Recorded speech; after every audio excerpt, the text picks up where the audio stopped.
Vous qui, semaine après semaine, suivez Autrement dit, vous êtes-vous déjà posé la question sur vos dons, vos talents? Quels sont-ils? À quelle fin sont-ils utilisés? Ou à quelle fin les utilisez-vous?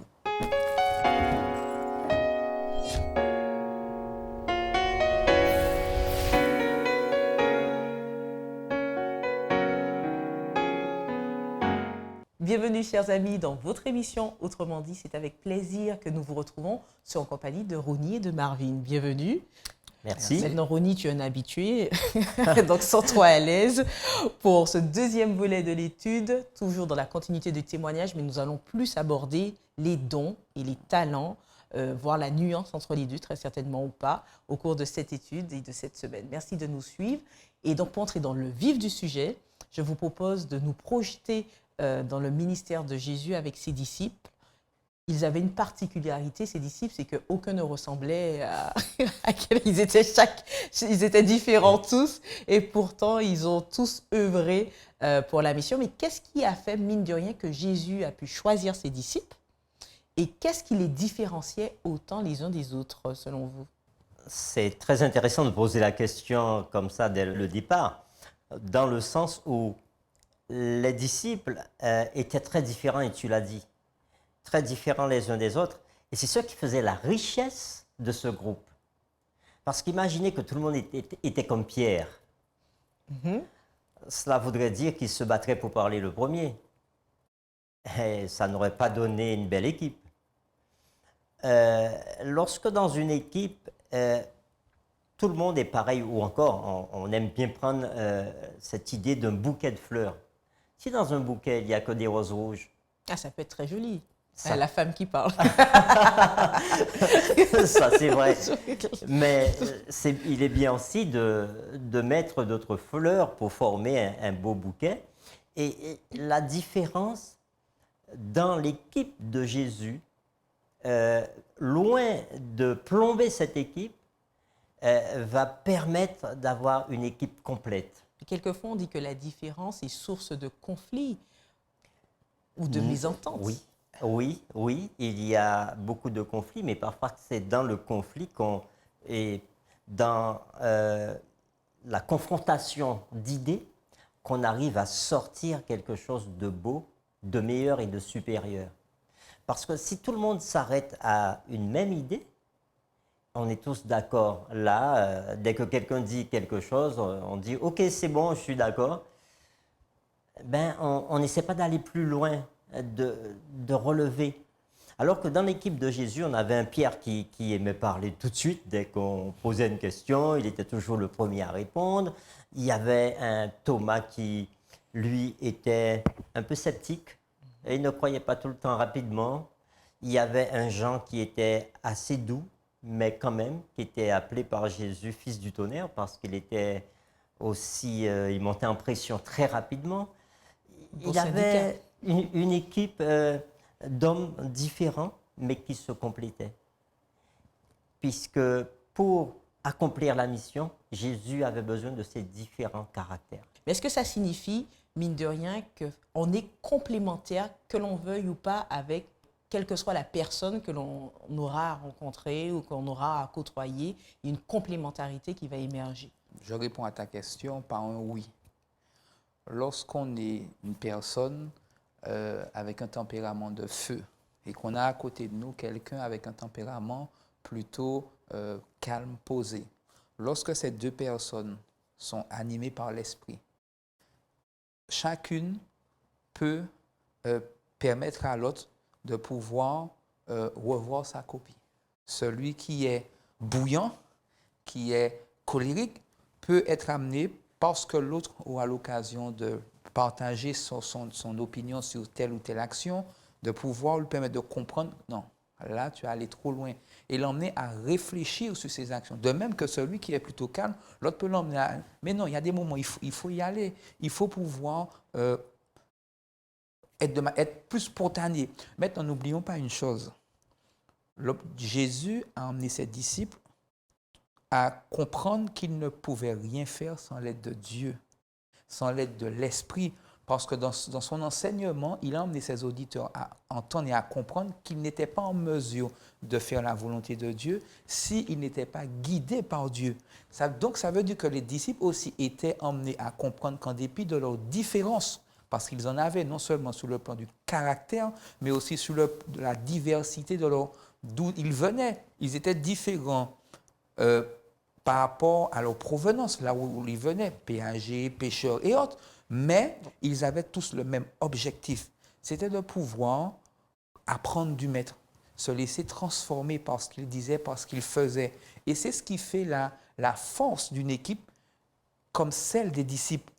Un objectif, l'objectif de pouvoir partager. Donc, quelles que soient les différences, c'est-à-dire que ce soit différences géographiques, sociales, catégories socio-professionnelles, ou même en termes de talent, de dons, de caractère, tu dis que dès lors qu'il y a un objectif et l'action de Dieu, puisque tu l'as mentionné, normalement la complémentarité est bien présente pour atteindre cet objectif. D'ailleurs, elle se voit dans les actes des apôtres, parce que nous avons fait l'étude précédente, nous avons parlé de l'action de l'Esprit dans l'expansion de l'Église, et nous avons vu que ces différences ont été bénéfiques pour l'expansion du message. Alors, c'est que j'aime bien mettre ces questions au goût du jour. C'est est-ce que nous, quand nous avons des problèmes en équipe, que ce soit au niveau du travail, ou au niveau scolaire, ou au niveau de nos églises, est-ce que, mine de rien, c'est qu'il y a cet ingrédient qui n'est pas donné en termes d'objectifs et de l'action, de la présence de l'esprit dans cette équipe? Je crois, et la Bible le confirme, Dieu nous a fait tous différents les uns des autres. Et ça, c'est extraordinaire. Parfois, nous aurions bien aimé que l'autre soit comme nous. Nous aurions bien aimé que l'autre accepte tout de suite ce que nous lui proposons. Mais Dieu nous a fait de façon différente et chacun de façon personnelle, de telle sorte que nous n'ayons pas les mêmes points de vue. Mais il y a une grâce spéciale que Dieu fait à l'homme. Et surtout à l'homme qui se laisse imprégner par son Saint-Esprit. C'est de nous conduire dans la même direction. Et Marvin le disait, si on a un point commun, un objectif commun, eh bien, nous nous mettrons tous ensemble pour réaliser cet objectif. Mais sous l'influence de l'esprit, nous pourrons nous accorder et réaliser ce projet-là. Tu parlais sur le plan professionnel scolaire, nous arrivons bien à fonctionner en équipe. Là, c'est que nous parlons d'exemples très positifs où nous y arrivons, à l'image des disciples ou des équipes qui fonctionnent. Mais je suis dans l'application de cela, de l'union de plusieurs personnes venant de différentes contrées, ayant des caractères différents, devant travailler en équipe ou devant vivre ensemble également, où il y a des sources, il y a plusieurs conflits qui naissent dans cette équipe. Ils n'arrivent pas à faire corps, à faire lien, même s'il y a un objectif. Et je disais, est-ce que ces conflits en interne, dans ce groupe, avec toutes ces différences, est dû au fait que, il n'y ait pas la présence de l'Esprit de Dieu dans ce groupe, et il y a un défaut en termes d'objectifs. Est-ce que ce sont les deux ingrédients qu'il faut pour que justement un groupe de personnes différents, de différentes contrées, catégories socio-professionnelles, etc., puisse bien fonctionner, être complémentaire complètement? Il faut que chacun comprenne et comprenne que ce n'est pas parce qu'on se retrouve, qu'on n'a pas la même manière de voir les choses, de ressentir les choses et de percevoir les choses que l'autre a forcément tort, ou bien que ça ne va pas marcher. Lorsque l'esprit est là, il ne faut pas oublier que nous avons nos propres résistances. L'Esprit de Dieu est présent, il est disposé à nous aider, mais nous pouvons résister au point de ne mettre en péril l'action, mettre en péril la mission. Et c'est ce qui peut arriver. Mais la Bible nous démontre que lorsque les disciples ont été en phase chacun a été en mesure, avec l'aide du Saint-Esprit, de comprendre quelles a été ses fautes, quelle a été sa part de responsabilité. D'ailleurs, l'exemple que Rooney avait pris, les disciples dans la chambre haute, qui ont prié, qui se sont demandé pardon parce ils ont commis des erreurs, ils se sont fait du tort l'un à l'autre. L'Esprit les a emmenés à se rendre compte de ça, à se demander pardon, à prendre de nouveaux engagements et à se réengager dans la mission. Oui, lorsque l'Esprit est là et lorsque nous le laissons travailler pleinement avec nous, nous avons des réussites. Par contre, nous pouvons échouer parce que nous ne laissons pas l'Esprit pleinement travailler avec nous. Ronnie, j'ai vu que tu voulais t'exprimer. Oui, alors par rapport à ce que disait Marvin, je ne peux que poursuivre dans ce sens. Et l'apôtre Paul dira dans 1 Corinthiens chapitre 12 que l'Église est comme un corps. De même que l'œil ne peut pas dire je ne veux pas voir aujourd'hui. Ou encore le pied ne peut pas dire je ne veux pas marcher aujourd'hui. Bien, de même, lorsque dans un groupe, église, école ou autre, dans un groupe, lorsque nous sommes mus par le Saint-Esprit, eh bien, nous fonctionnons, nous laissons diriger, et de même que ma main va pouvoir bouger, bien, de même que moi, en tant qu'individu, faisant partie du corps qui est l'Église, bien, je vais moi aussi faire de mon mieux pour servir Dieu. Et d'ailleurs, Paul va appeler nos capacités des dons, les dons spirituels que Dieu donne à son Église pour pouvoir fonctionner. Les dons, quand il parle de dons spirituels, à quoi il fait référence, Paul? Alors, il fait référence à toutes les capacités qui ont été données par l'Esprit de Dieu. Quelles sont ces capacités? Est-ce qu'on a des exemples? Alors, quand nous lisons 1 Corinthiens chapitre 12, il en cite quelques-uns. Il dit le don d'opérer des miracles, le don de prophétie, le don de discerner les esprits, à un autre, la diversité des langues, l'interprétation des langues. Donc, ce sont des capacités particulières qui sont données par l'Esprit. D'ailleurs, mais ce ne sont pas des talents alors? Non, je prends un exemple. Les disciples, lorsque les langues de feu se sont posées sur eux, ils étaient en capacité de se faire comprendre de cette diversité de langues qui était représentée par ces personnes. C'était un don que l'Esprit leur avait donné parce que ces hommes ne parlaient pas de langue étrangère. Ces hommes n'avaient qu'une seule langue. Pourtant, ils ont été compris par tous ceux et toutes celles qui étaient présents, quelle que soit la langue qu'ils parlaient. Ici, nous sommes dans la manifestation d'un don de l'Esprit. Alors, est-ce que le don est ponctuel? Quelle est la différence entre le don spirituel, dont vous faites mention, et les talents? Alors, le don peut être ponctuel, comme pour les disciples au moment de la Pentecôte, ou encore les dons ou le don, selon la mesure qu'on va recevoir, eh bien, Dieu peut nous le donner pour la vie. Maintenant, on doit faire une différence entre les dons et les talents. Les talents sont innés. Ce sont des aptitudes alors naturelles? Ce sont des aptitudes naturelles qui nous viennent de Dieu aussi. Alors, il ne faudrait pas mettre de côté que ces aptitudes naturelles sont des dons, entre guillemets, puisqu'on les reçoit à la naissance. Et tout être humain sur Terre reçoit ces aptitudes à la naissance. Même celui qu'on pourrait dire qui a des problèmes, qui peut-être a un handicap quelconque, mais il peut transmettre des choses de façon naturelle, même l'amour, ou encore peut faire du bien à quelqu'un d'une façon ou d'une autre.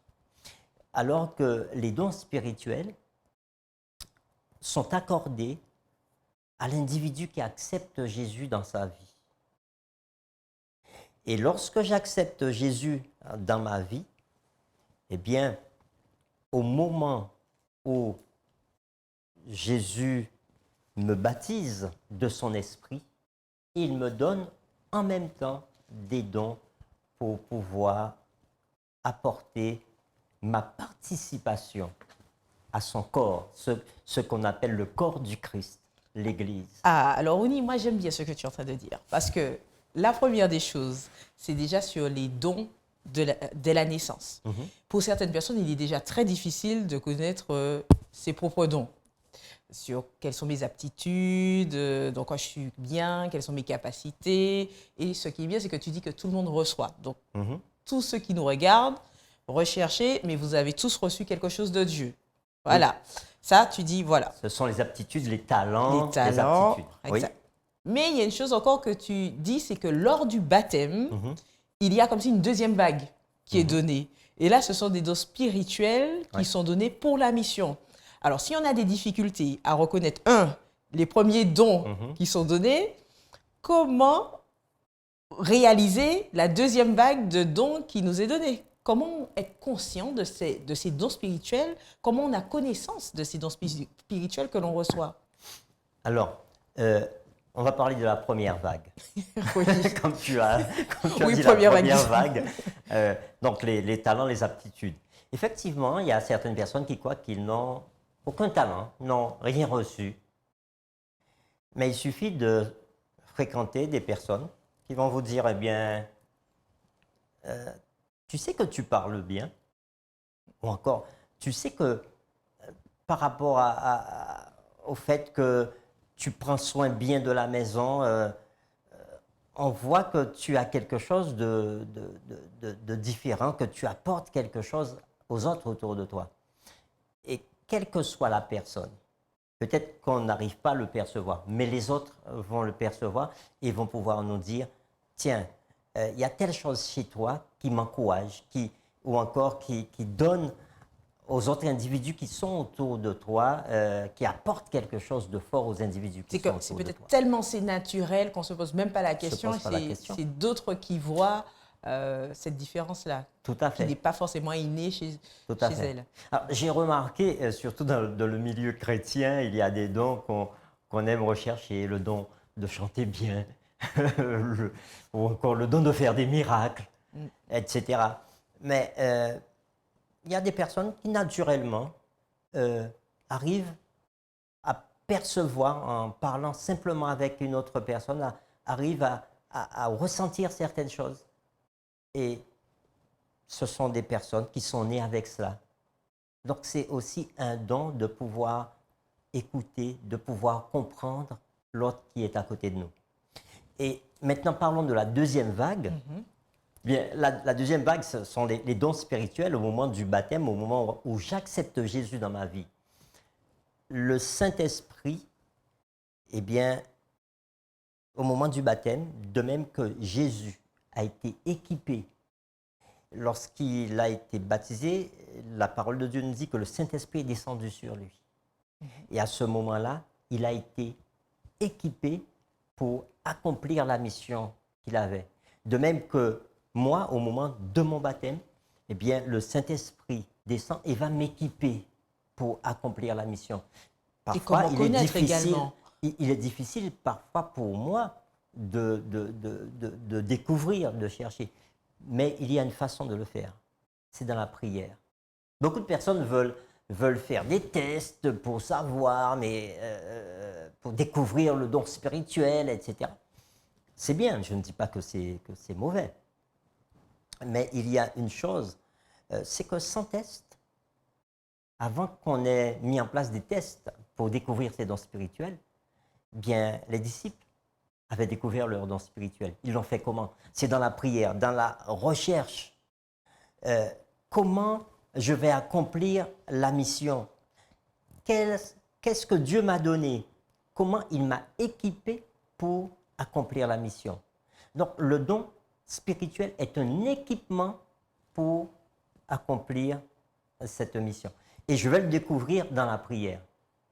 Alors, dans la prière, je l'entends, mais si, alors imaginons une personne qui soit dans cette dynamique de rechercher le don spirituel reçu lors du baptême et qui, dans une démarche de prière, demande au Seigneur de lui révéler cela. Et pourtant qu'il n'a pas de réponse. Alors, quelle serait la raison d'une non-réponse? Alors, je crois que parfois, il y a certains d'entre nous qui recherchons à avoir certains dons pour- dont l'Esprit ne nous a pas équipés. Il y a des dons qui, dans leur manifestation, dans leur expression, sont très visibles. On parlait du chant, Pour moi, on parlait le de la chant, prédication. c'est peut-être une aptitude de la première vague. Pas un don. forcément, pas forcément. Donc pour toi, en fait, ma question c'est que est-ce que ces dons-là se ressemblent tous en fait? On peut les avoir dès la naissance. Est-ce que c'est la même catégorie de dons? Imaginons, prenons le chant. Est-ce que le chant, ça peut être tant une aptitude naturelle ou ça peut être aussi pour quelqu'un un don qui ressurgit lors du baptême? Oui. Ou est-ce que ce sont vraiment des choses différentes, comme par exemple guérir des malades ou autre? Est-ce que dès la naissance, je peux recevoir ce don de Dieu, la première vague, ou est-ce que pour certains, ils peuvent la recevoir à la deuxième vague, c'est-à-dire comme don spirituel? Alors. C'est ça. Est-ce que les aptitudes et les dons, en somme, sont pareils? Les dons et les aptitudes peuvent être pareils. Si nous restons sur le chant, une personne peut très tôt se rendre compte qu'elle a un talent particulier pour le chant. Je préfère l'expression se rendre compte très tôt. Parce que soit ça peut être inné, soit ça peut être aussi acquis. Parce qu'on peut, par le travail, développer une sensibilité que nous avions et en faire un véritable talent. Beaucoup de chanteurs aujourd'hui sont le résultat finalement de cette conscientisation et puis du travail qui a été mis derrière. Dans la deuxième vague, une personne qui accepte Christ peut être poussée à utiliser cette capacité qu'il a dans le service pour Dieu. Parce que l'objectif, c'est une question d'objectif. L'objectif du talent, quand il s'exprime, n'est pas forcément la recherche de Dieu. Même s'il a été donné par Dieu, mais n'est pas forcément la mise en avant du plan de Dieu. Le don, lorsqu'il est exprimé, comme il est dit dans Éphésiens chapitre 4, le verset 11, verset 12, est donné pour le perfectionnement des saints en vue de l'œuvre du ministère de l'édification du corps du Christ, jusqu'à ce que nous soyons tous parvenus, donc verset 13, à l'unité de la foi et de la connaissance du Fils de Dieu, à l'état d'homme fait à la mesure de la stature parfaite de Christ. Voilà l'objectif du Saint-Esprit lorsqu'il m'équipe. Il me donne cette capacité où il sanctifie ce talent pour être au service finalement de sa cause. Celle de pouvoir me permettre d'être prêt, mais aussi d'encourager les autres. Combien un chant a fait du bien à ceux qui l'ont entendu? Combien un chant a emmené des âmes à Christ? Donc on se rend bien compte qu'il y a ce talent qui est inné ou acquis, et il y a cette capacité qui est ensuite peut-être affinée, sanctifiée pour le service pour Christ. Donc ce ne sont pas des dons surnaturels en somme. Et puis, il peut y avoir un don particulier donné à une personne à un moment T, et dans le cadre des disciples, ce don leur a été donné, ce don des langues, pour pouvoir toucher un large public. Donc, le chant peut m'être donné comme capacité particulière à un moment parce qu'il y a un besoin précis. Comme ça pourrait être le don de la libéralité, le don de l'hospitalité, le don de l'administration, parce que je peux être un piètre administrateur jusqu'au moment où je rencontre Christ. Et puisque dans la communauté à laquelle je vais me joindre, il y a ce besoin, l'Esprit peut choisir de faire naître en moi cette sensibilité pour l'administration. Permets-moi d'ajouter une chose, c'est que Éphésiens chapitre 4, surtout le verset 13, nous dit que Dieu équipe les individus qui acceptent Jésus dans leur vie. Il les équipe dans deux buts précis. Le perfectionnement des saints, donc c'est pour me perfectionner. Alors, j'aime bien le terme perfectionnement des saints. Donc, c'est me rendre plus sensible à Christ lui-même, plus sensible à la voix du Saint-Esprit, pour m'équiper plus fortement pour la prédication. Ça, c'est le premier objectif. Deuxième objectif, c'est pour l'unité de l'Église. un don spirituel ne peut jamais diviser l'Église. Si j'ai reçu, on va parler du don du chant. Si le Seigneur m'a donné le don du chant, je ne peux pas diviser l'Église avec ce don-là.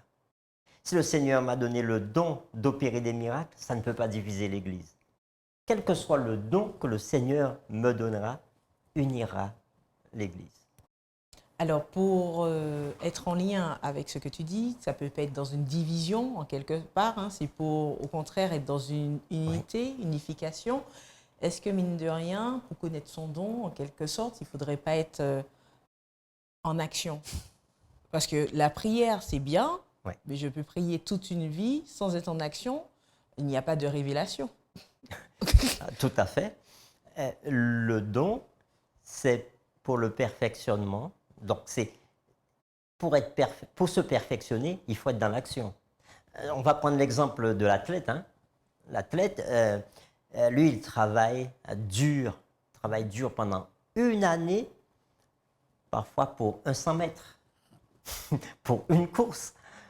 Bon, bien sûr, il y a plusieurs courses dans l'année, mais l'objectif, si c'est la finale des Jeux Olympiques, eh bien, il va travailler pendant des années pour une finale. C'est bien, on revoit encore l'objectif derrière. Donc, il y a l'objectif. Donc, si je ne mets jamais ce don au service de l'autre, bien, ce don est inutile pour moi. Et est-ce qu'on peut le perdre?